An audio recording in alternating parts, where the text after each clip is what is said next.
Welcome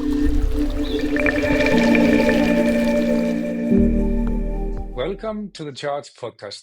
In this episode, we are joined by Nick Cooper. He is the Global Vice President Strategy and Innovation at Landor, and Teemu Suviala. He's a Global Chief Creative Officer from Landor, and they want to unpack the energy sector's transformation demands and a new level of brand thinking within the sector.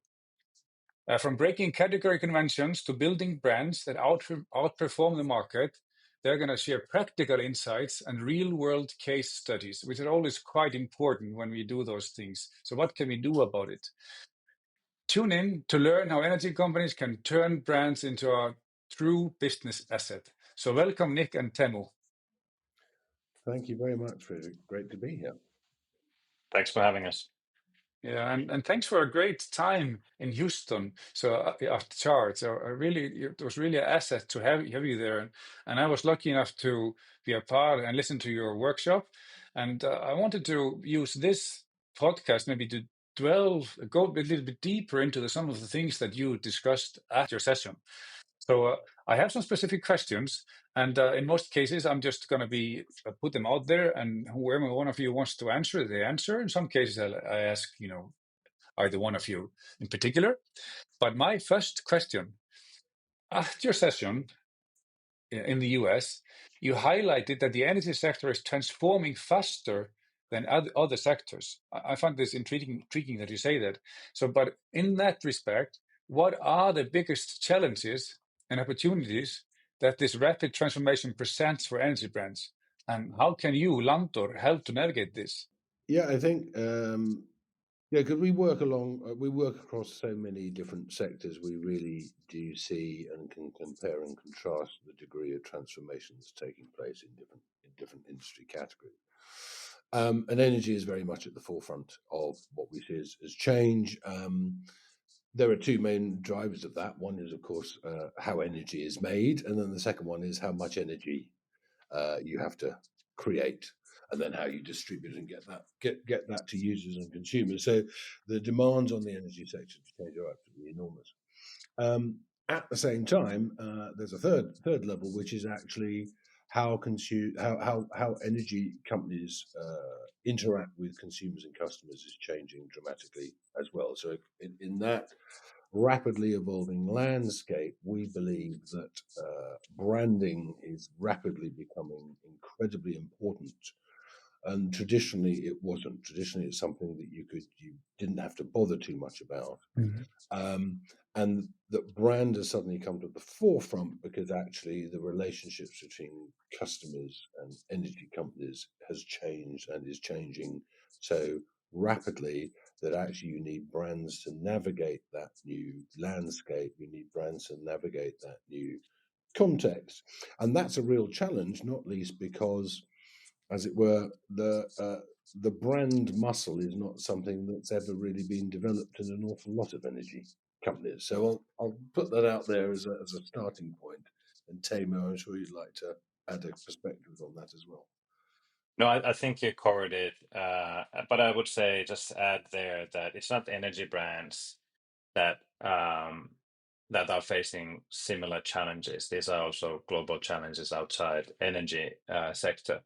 And sometimes for us, what is helpful is that we have our eyes on other categories and sectors, and there's some interesting cross-pollination we can do with findings from the very different brands and different consumers that then can be applied to energy sector as well.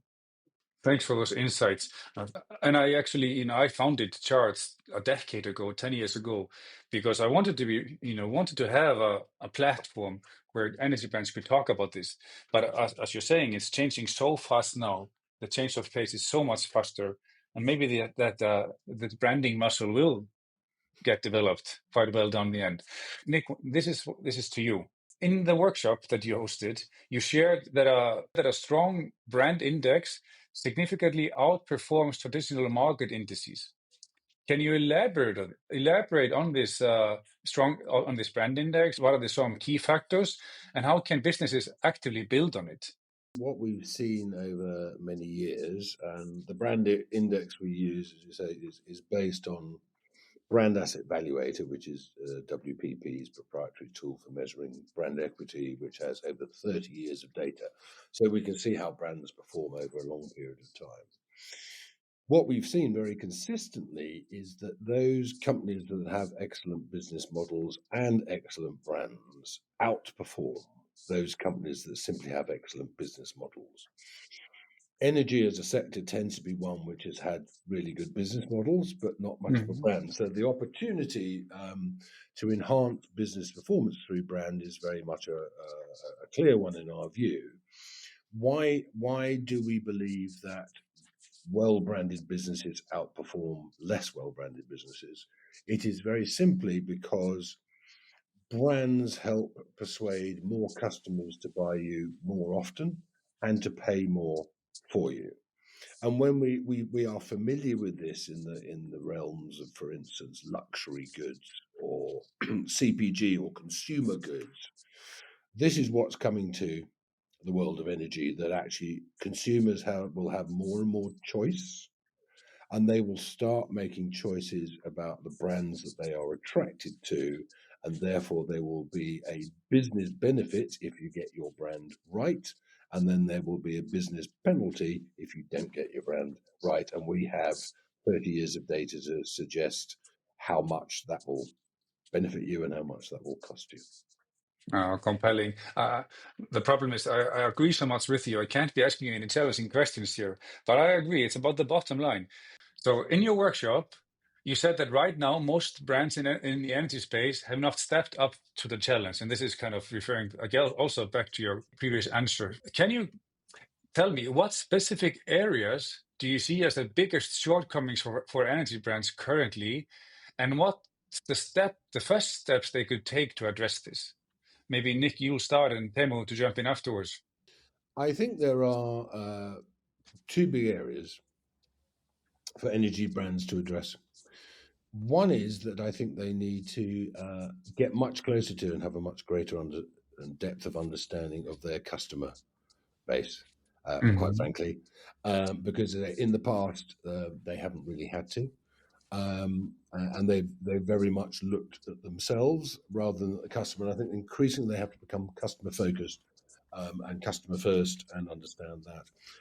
The second thing that I think that stems from that is that they then have to not only understand those customers but also learn how to be responsive to those customers and the customer need, and also to how to anticipate how they serve those customer needs. And I think that one of the themes that kept coming up in the Houston conference was that energy companies tend to be very good at being reactive, but they're not terribly good at being proactive.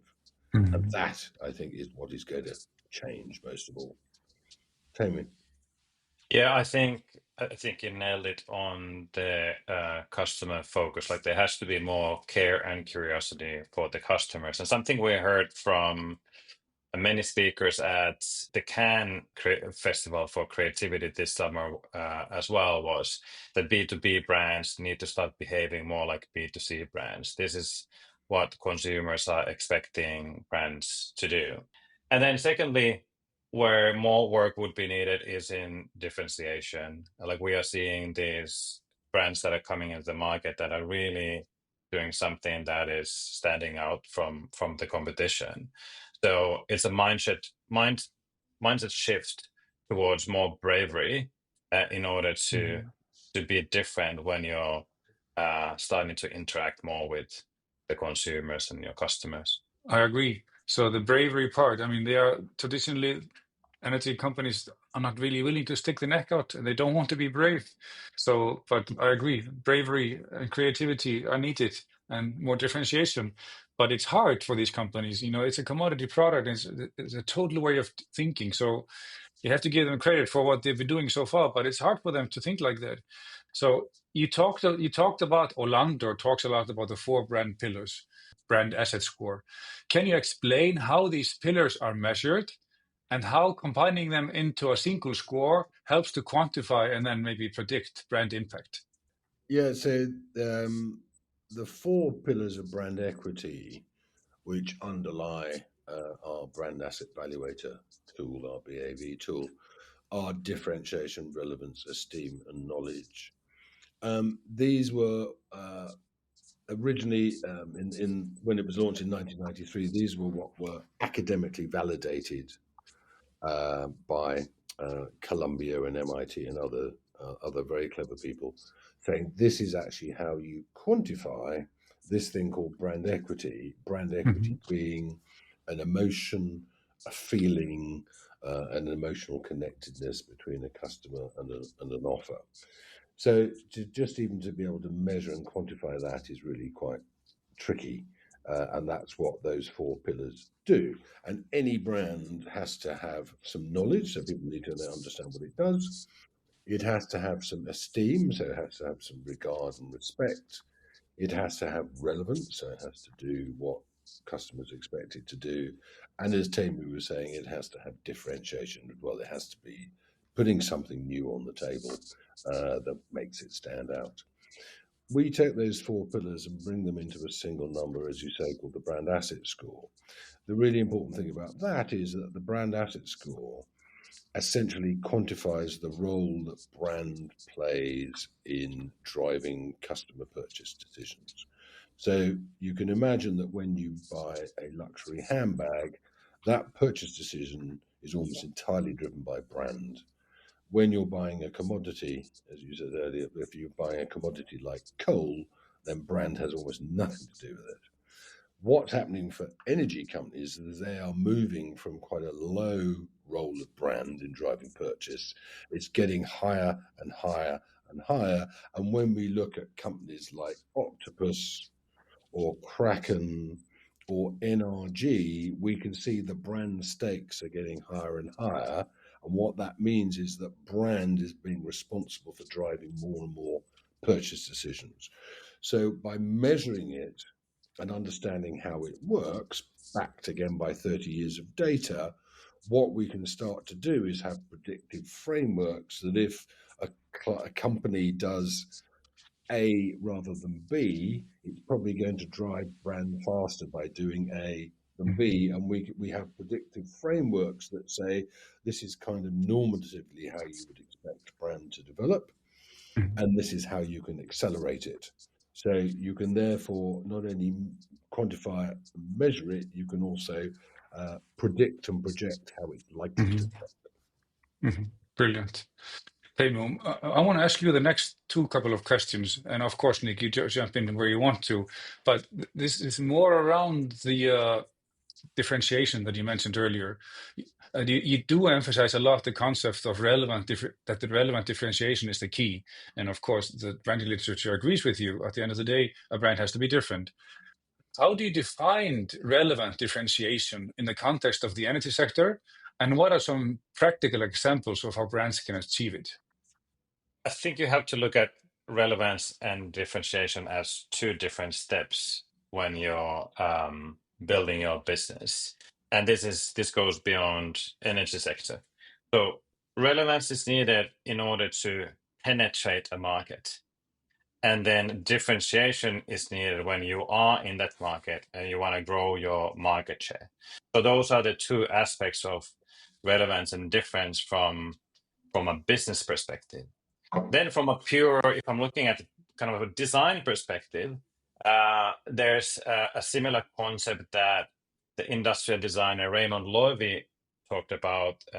He's famous for some work for energy companies. He did the 1971 Shell logo and identity, but he talked about being most advanced but still acceptable. So it's the balance of newness and novelty together with something that's familiar, and you kind of have to do that with all the brands that you're putting out there in the market. How much of a novelty there is, and how much of familiarity and comfort there is for the customers to feel like they are familiar with this product, but still, that product is appealing to your curiosity. So relevance and difference are needed both from the general business perspective, your offering, your behaviors, but then also from a design and branding perspective, how things look like, how they behave, how they are talked about, and what your marketing looks like. Mm-hmm. Did you want to add to this, Nick, or are you okay?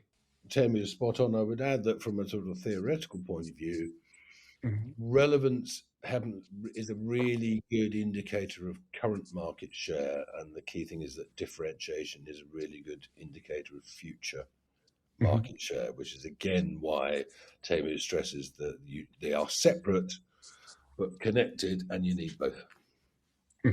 Very good. Thank you. Teemu, another one to you first. So in Houston, you said that most energy brands comply with category conventions and highlighting issues like being overly focused on capabilities and color is underutilized. That's what you talked about. How can energy brands break free from those conventions and inject more creativity into their branding and do that without alienating traditional customer base that sometimes might not be too receptive to stuff like this? What are Mm-hmm. they? Yeah, I think we covered few things here already. Like one is we know that the customer base is shifting and changing. Not just that the customer base is getting younger, but also our behaviors with media and marketing are changing. The whole media scape is so fragmented, and brands are seen to be having more freedom to behave more dynamically in the media and in their own channels.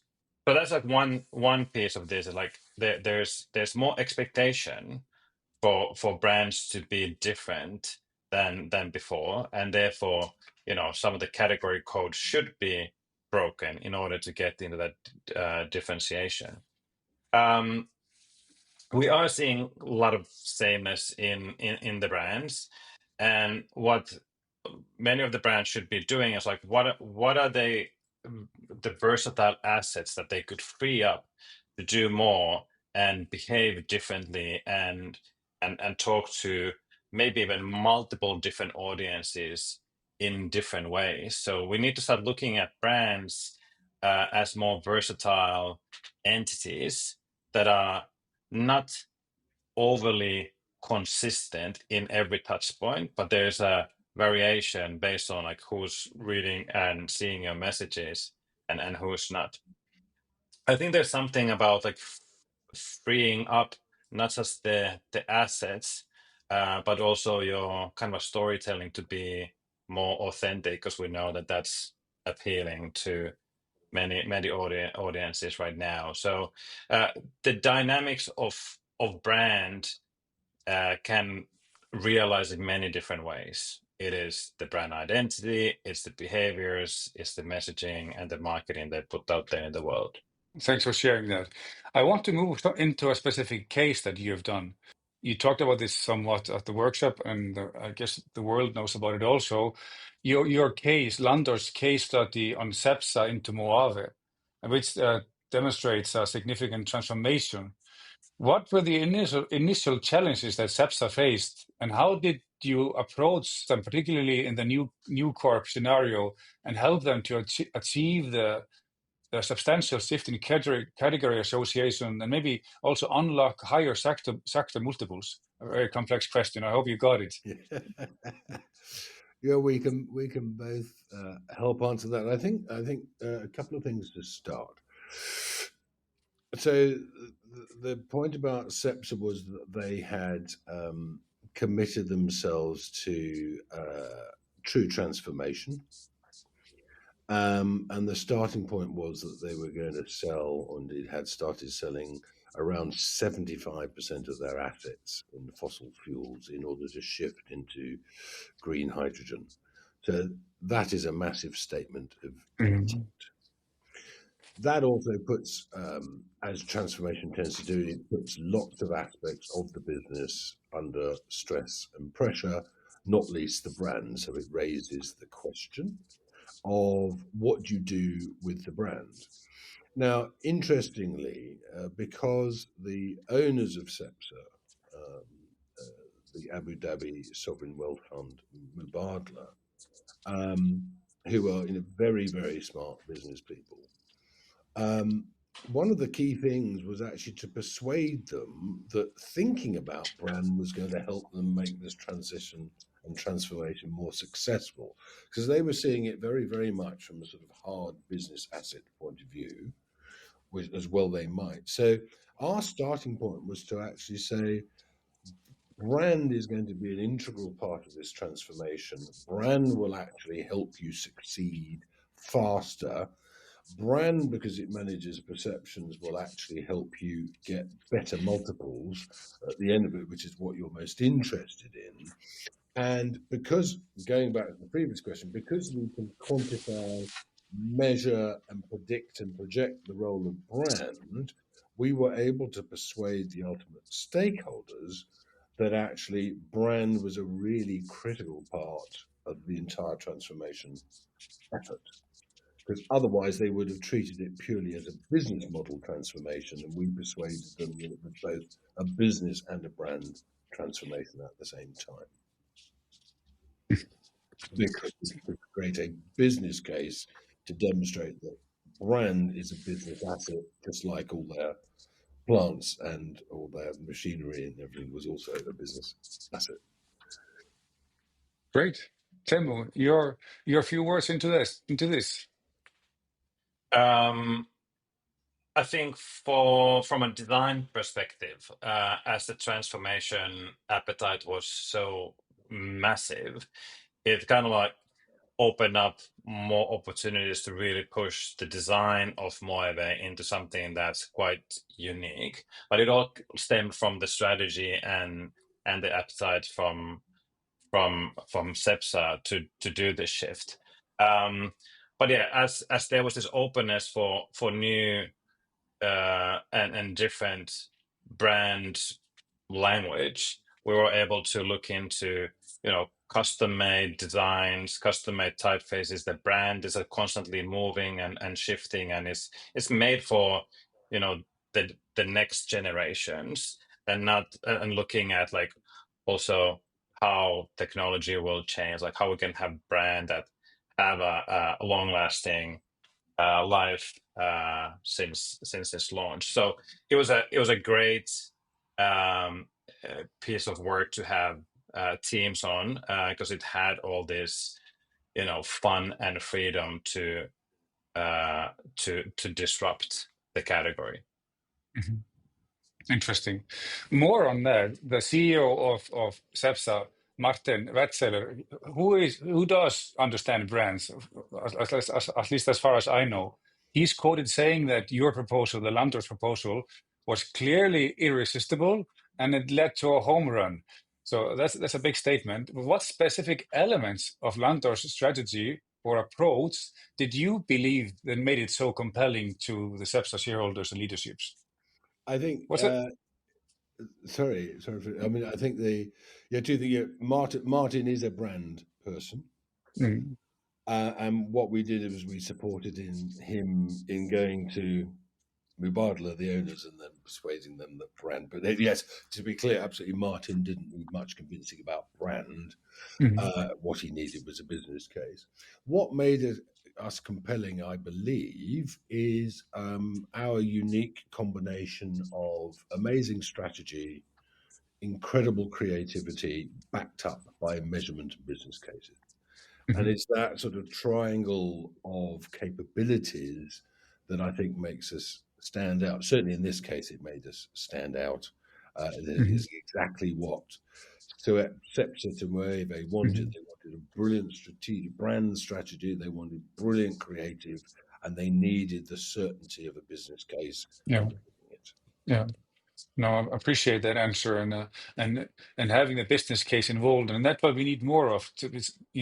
Moving away from look at it holistically.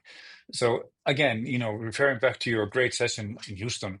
So you ended your session last month by asking, how can energy brands go from reacting to public opinion to proactively shaping a narrative? And in the beginning of this, you talked about proactivity versus reactivity. And what are some actionable strategies that energy brands to become more proactive in their public messaging and brand storytelling? A big question, but what some actionable strategies? It's a very interesting question, because we did talk about it in Houston, and it came up in a lot of discussions and talking, panels and so on.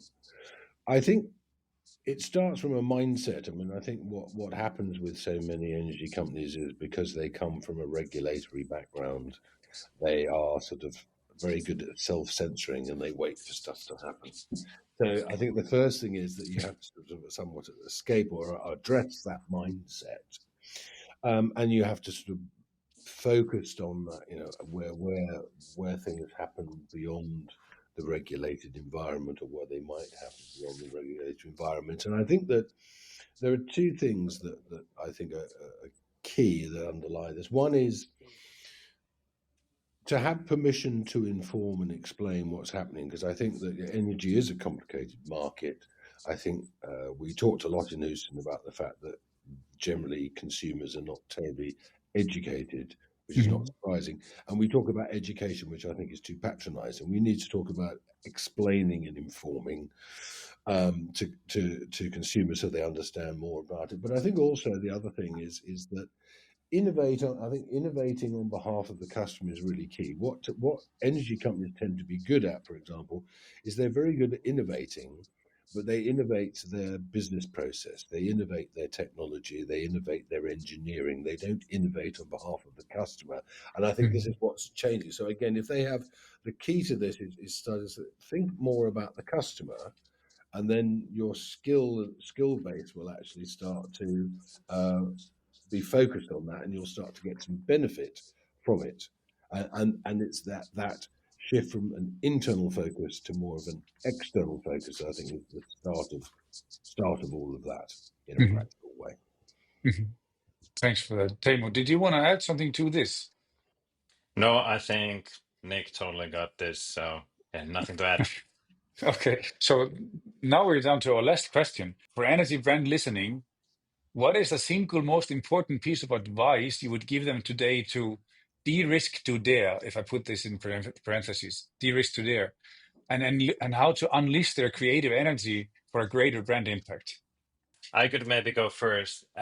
We talked about differentiation and bravery and customer focus. I think those are already like great takeaways.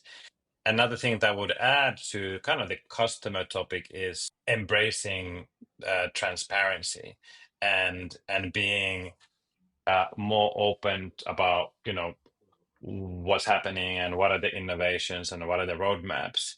And it's not about being perfect. It's more about being real and authentic. And I mentioned about like when you do that, you are freed to do more and tell more compelling and authentic stories, and then innovate with purpose to the consumer and differentiate again through that lens. So I think like the transparency really forces you to be honest and about all the challenges and your progress and your vision. So I would just add kind of the transparency piece into the mix of things we talked today. Absolutely, I agree. Nick.